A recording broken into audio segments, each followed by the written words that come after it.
Shri Gurubhyo Namaha, Shri Mahaganadipataye Namaha, Shri Matre Namaha.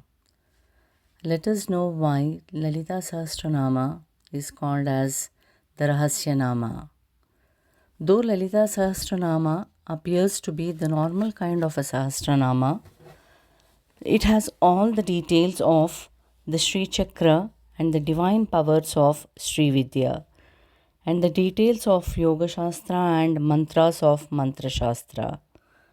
Commonly, people understand that the chanting of Lalita Sahasranama is not to be done by everyone, as it is called as the Rahasya Namas.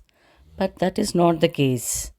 One needs to understand that there are some norms of hygiene and sanctity which has to be maintained while chanting these namas.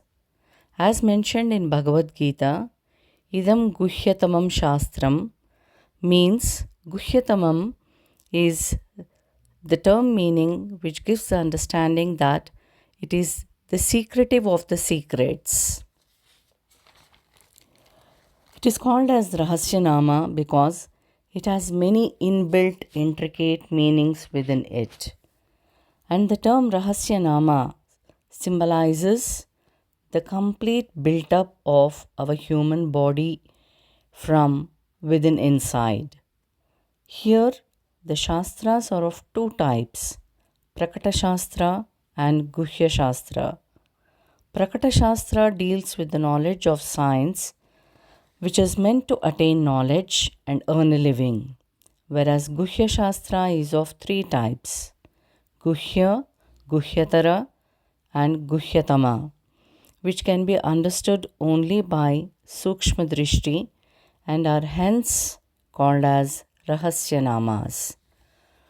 Guhya Shastra gives us an understanding that one needs to follow dharma to attain the path of heaven, whereas the path of adharma takes one to hell.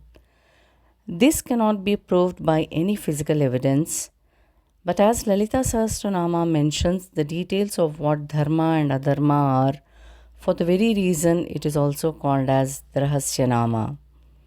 Guhyatara Shastra is known as Mantra Shastra, whereas Brahma Vidya and Tattva Shastras are the Guhyatama Shastras. These three together are called as the Rahasya Shastras.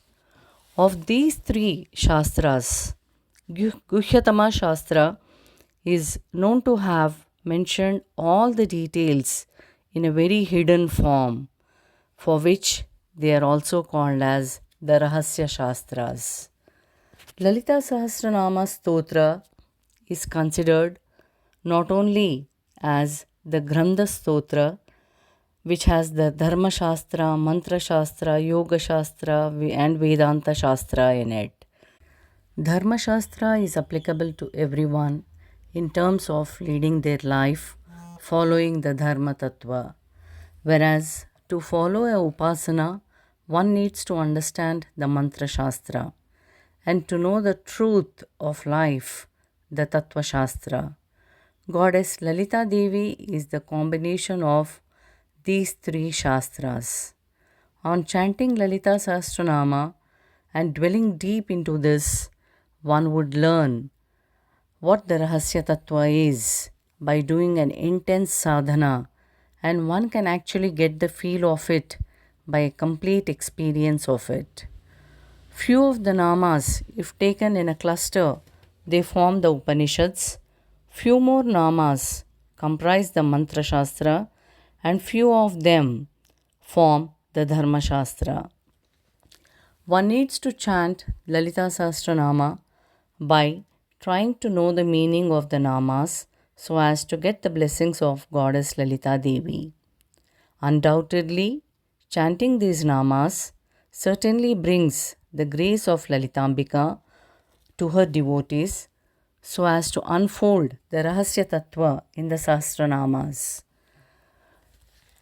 By one's own experience, one would be able to know the Shakti present within it. Shakti is always in the hidden form as the Rahasya Tattva, which can be felt but cannot be seen.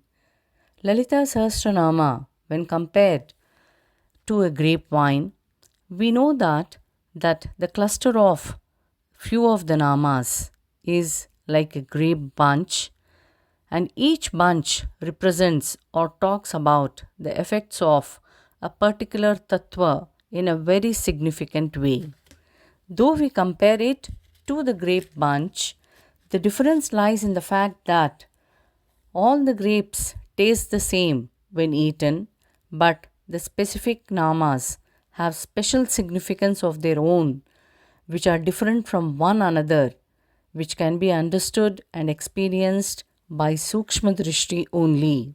Hence, these namas are called as Rahasya namas. Srimatre Namaha.